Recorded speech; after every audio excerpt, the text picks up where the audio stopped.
One of the core elements of the Skn Newsline Labour Party-led government is their intent to establish the Federation as a leading small island sustainable state.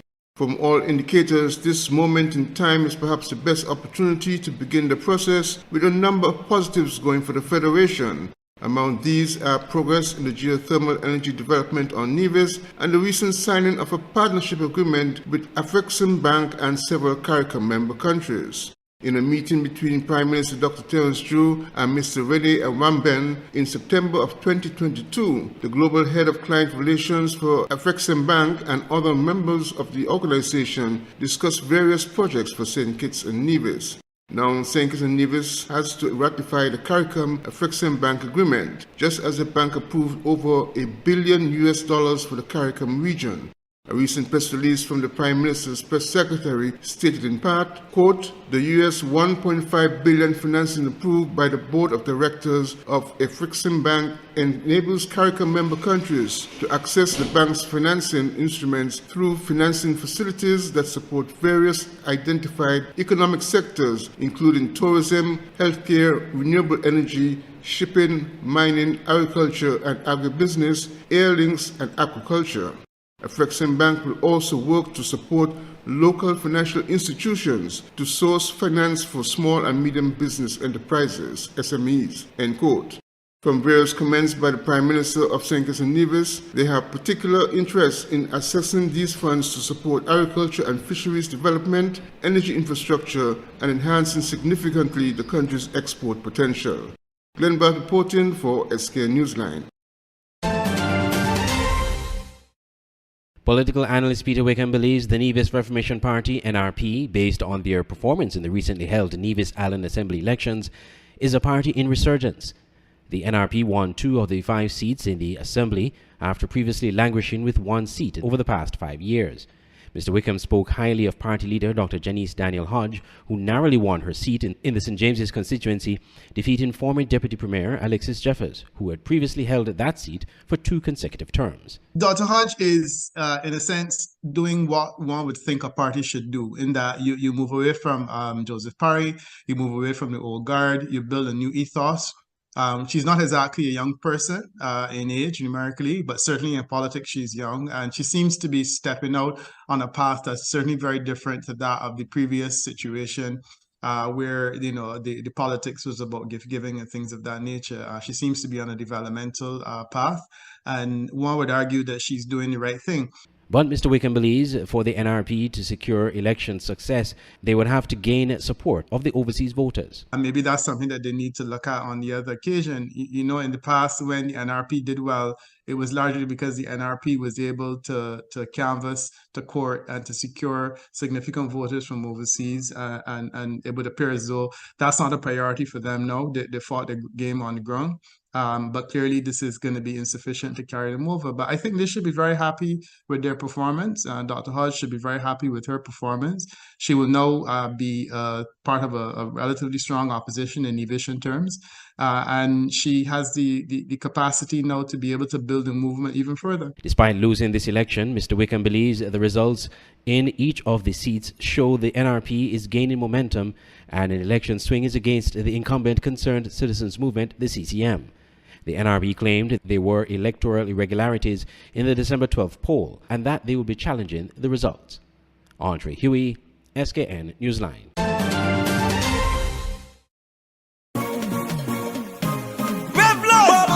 I raise in a point of order. You should be here. Listen.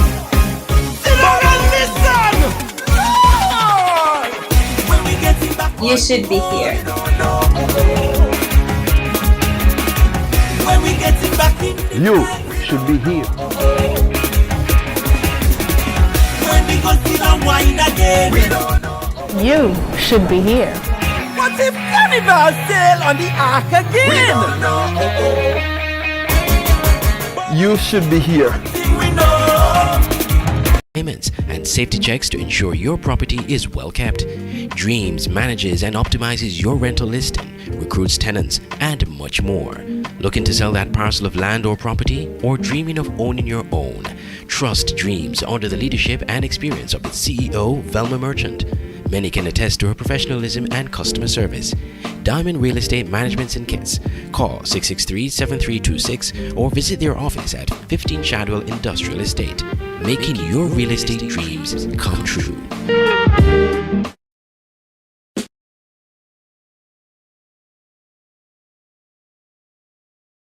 End of the alternative investment option, said Michael Martin, the new CEO of the Citizenship by Investment Unit. According to CEO Martin, the replacement program is designed to bring direct development to St. Kitts and Nevis, such as skills transfer, employment, and services. The alternative investment option will be replaced by the public good investment option and will be focused on effecting real transformation for the country by investing into areas that will benefit the citizens of St. Kitts and Nevis. Investors will be required to apply to the Board of Governors to be designated as a public good investor. Approved public good investments must bring substantial benefit to the people of St. Kitts and Nevis, maximize local employment, embark upon programs including transfer of technology and local capacity building, assume all financial risks involved with the project, and if the investment results in a real estate development project on state land, the developer must agree to transfer all real estate to the state on substantial completion.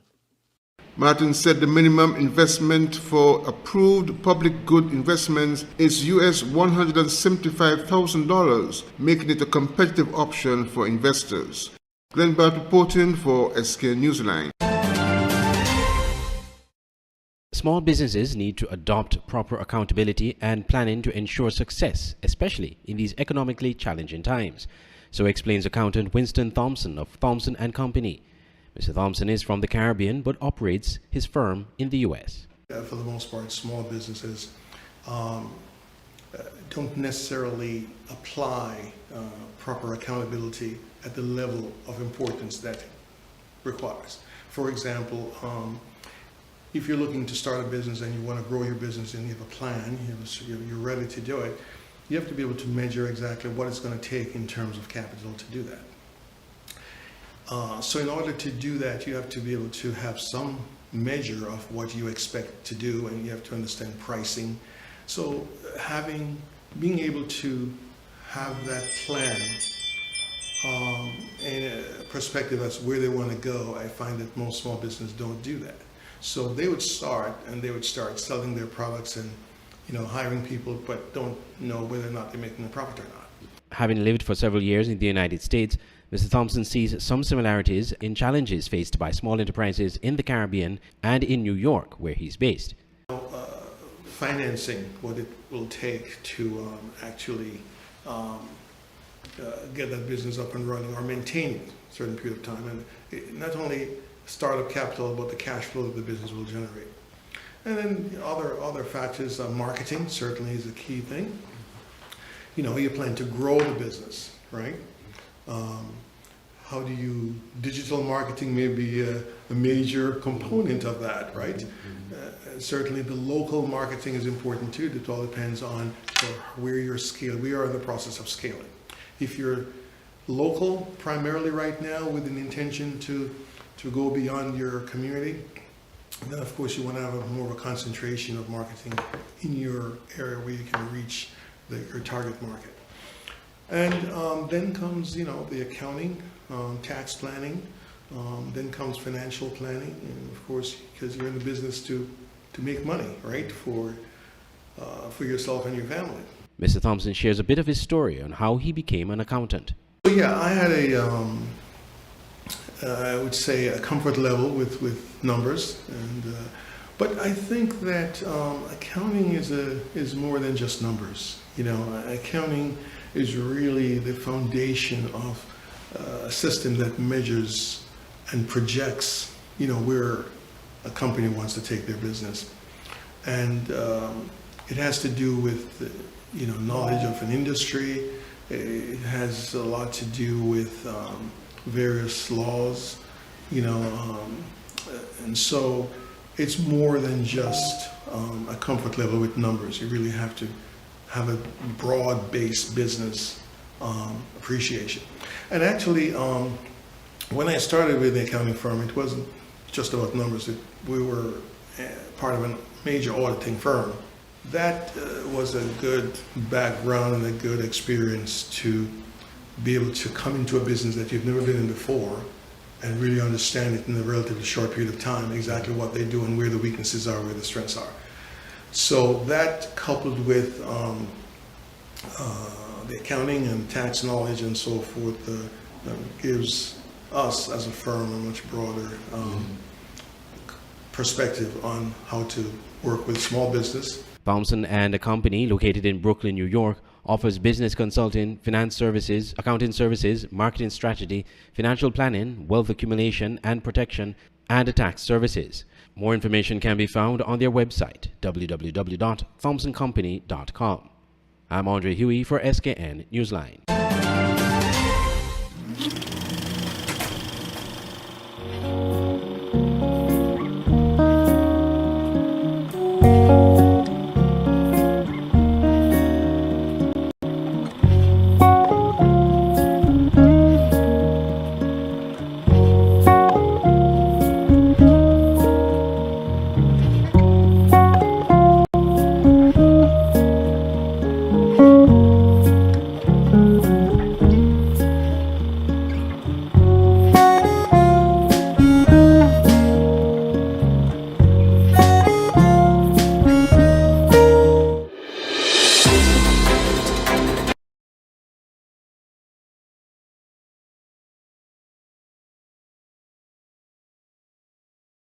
At 15 Shadwell Industrial Estate, making your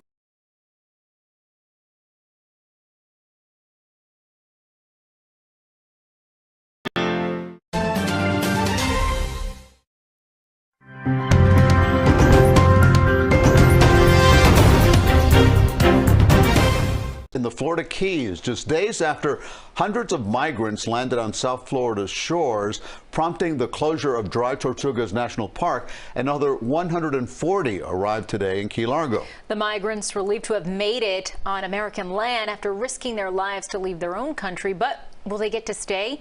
CBS 4's Anna McAllister spoke to an immigration attorney about it and joins us live at the Miami Beach Coast Guard Station with more. Anna?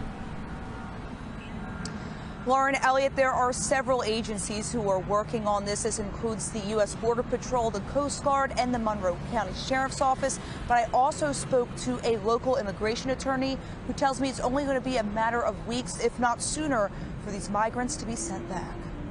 New video posted on social media showing the incredible moment a raft full of Cuban migrants was spotted and rescued by a Carnival cruise crew. The video showing the Carnival staff assisting the refugees stranded at sea onto the ship. But this raft is just one of dozens that showed up in South Florida territory over the last couple days. Your heart breaks for the people that are on the boats that are doing it because they're putting their lives in danger. Tuesday, dozens of Haitian migrants arrived in Key Largo, making the dangerous journey on the sea to come to America. Haiti is very dangerous, Haitian migrant Amos Augustine told us. So he took his chances on the rough ocean, and he said it was well worth it. Despite their difficult journey to pursue the American dream, their time in the U.S. could be short-lived. If they don't pass that credible fear interview, obviously they can go in front of a judge to review that credible fear interview. And if he's denied, then unfortunately they will be deported from the United States. Jose Guerrero, a South Florida immigration attorney, says migrants who arrive in America illegally can request a credible fear interview by asylum officers to determine if their claims of fleeing from persecution are valid. If they don't pass the credible fear interview, they will be deported. It is called expedite removal. You're talking about from 30 to 40 or maybe 45 days, they will be returned. But if they pass the credible fear interview, then they might be released into, the public.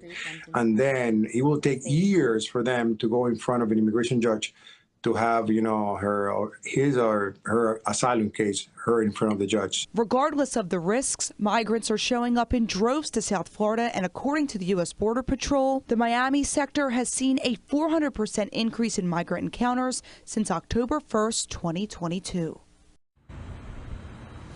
And we're just learning from the Coast Guard that they sent back 71 migrants back to Cuba today. And we're also learning that the Dry Tortugas, the migrants that are there, a group of them will also be met with U.S. Border Patrol in Key West tomorrow. Reporting live from Miami Beach, Adam McAllister, CBS 4 News. Up first, did students at the St. Anne-based Stairton Academy obtain CSEC exam papers before the sitting of the exam? This is the subject of an investigation by the Overseas Examination Council. TVJ News understands that the Parent Teachers Association has called an emergency meeting over concerns that the consequences of this development could affect the start of the new school term next week. Anthony Lugg reports.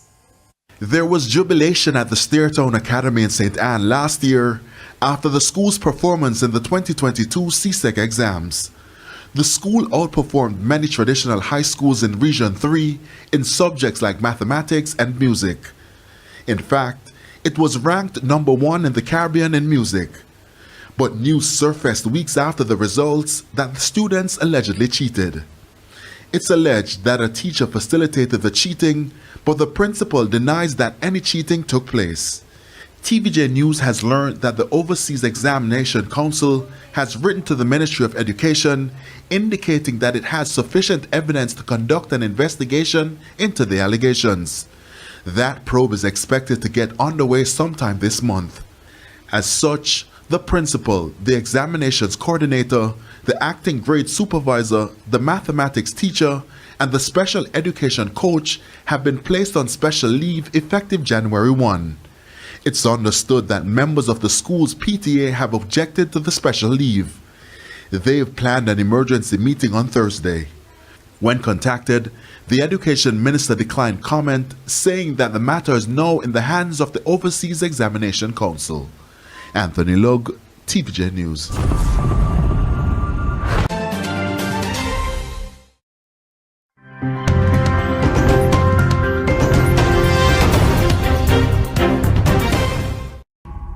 Russian President Vladimir Putin has ordered a 36-hour ceasefire in Ukraine for Orthodox Christmas.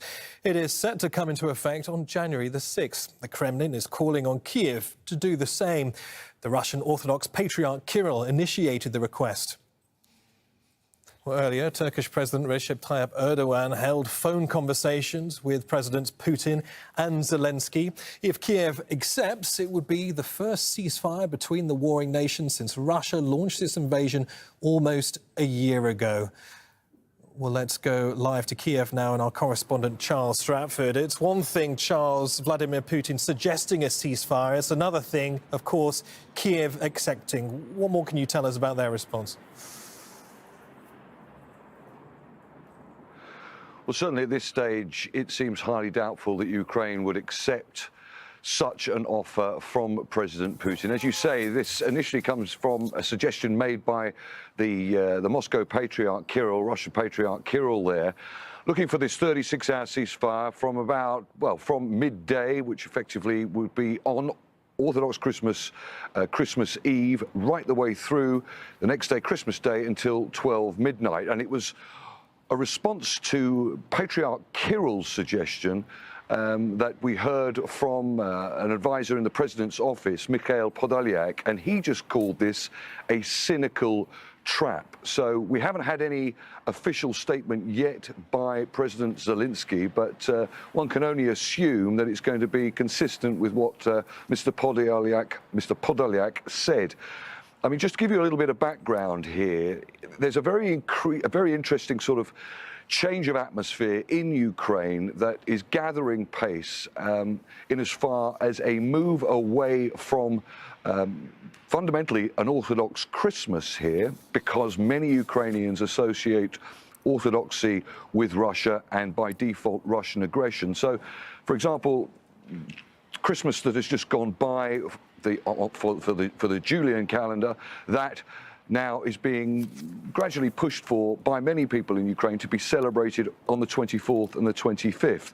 There's also the issue that in 2019, a Ukrainian church basically was set up, established, that has no affiliation whatsoever with the Moscow Patriarch. It's part of this movement to move away from any kind of association with Russian Orthodoxy in the wake of what the Ukrainians say has been, well, nigh on 9 years of war. So let's not forget that that the problem started, the fighting really started in 2014 in Donbass and Crimea. And there's also the additional issue of the fact that New Year's Eve, New Year's Day saw some of the heaviest bombardments by Russia using drones and cruise missiles, trying to attack infrastructure, we understand here, right the way across Ukraine, and has crippled much of that infrastructure and left a lot of people in darkness without heat or electricity. So it seems highly, highly unlikely at this stage that the Ukrainian government and Ukrainian military will agree to such an offer by President Putin. Charles, many thanks. Charles Stratford, live in Kiev there. It was a surprise move and a radical one. On Wednesday, the Philippines Interior Secretary, Benhur Abalos, asked for the resignation of all police colonels and generals. Lumalabas na malaki ang problema. It appears that there is a big problem in our police force. It appears that there are generals and colonels involved in drugs. It is difficult to fight a war against illegal drugs if supposed allies could shoot your back. We need to clean our ranks. We need the trust of the people. A series of stings has led to the arrest of at least 2 senior anti-drug officers and a seizure of almost a ton of methamphetamine. Thousands of people died in the war on drugs waged by former President Rodrigo Duterte. Many were street dealers and casual drug users. But throughout his 6-year term, Duterte always claimed he had evidence that high-ranking police officials were also involved. Abalos admits his call for mass resignations is a shortcut, but he says only those who are found to have links to the drug trade will actually be let go. Police leadership says they will comply, but human rights groups are concerned that the minister's request undermines due process. Many of these police generals, they have rights too. I don't think it's fair to expect them to abandon those rights. And there's fear that cases of abuse by the police will be swept under the rug. We anticipate that after all of this, Mr. Abalos might say, oh, well, they've resigned. They're no longer in the service, so case closed. And in that sense, that is a disservice to the victims of the drug war. So far, only a handful of cops involved in drug war killings have been convicted. The government refuses to be subjected to an independent probe by the International Criminal Court. But rights groups say no matter what, the ICC must stay the course. Barnabelow, Al Jazeera, Manila.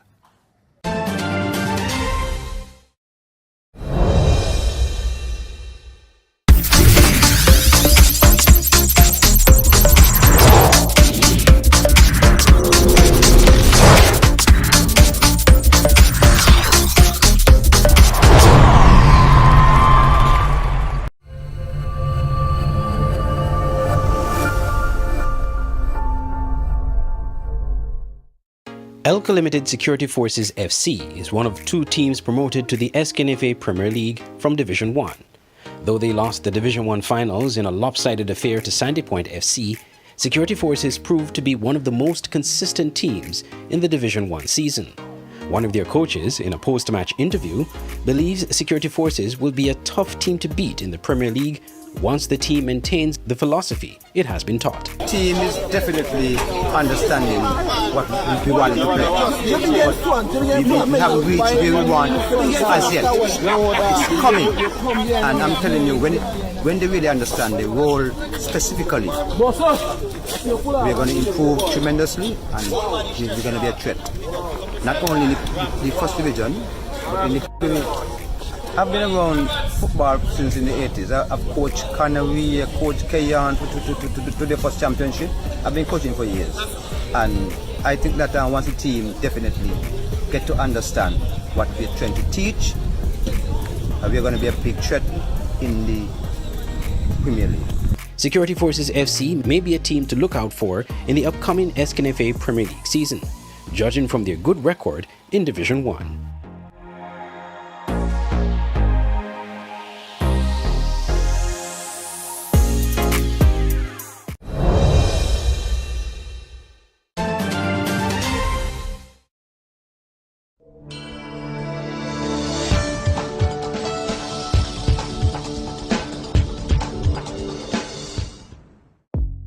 Welcome to the Skn Newsline Weather Report. I am Janil Boole. Here is a look at the forecast for St. Kitts and Nevis.